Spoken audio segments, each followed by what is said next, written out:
Come with me and buy my first ever iPad.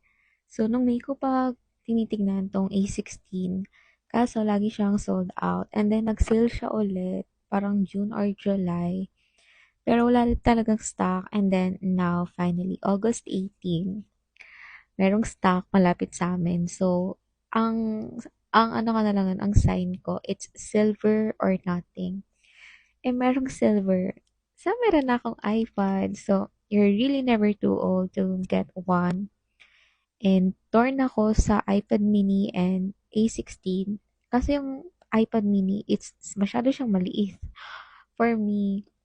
So, I got the A16 na lang. Kasi ang laki ng screen niya. Tsaka, basic notes lang naman yung gagawin ko sa kanya. And Netflix. So, ayun, iPad kid at 30 years old. So, sobrang ganda niya, guys. Actually, ano niya na ngayon. Today is 20. Ngayon pa lang siya nag-charge. Hindi siya mabilis malobat in all fairness, pero parang ang tagal niya mag-charge. Kasi, usually, 13 Pro Max ko, parang 30 minutes lang, full charge. Hindi naman full, but 80% lang ako mag-charge. Pero itong isa, 13 minutes na, hindi pa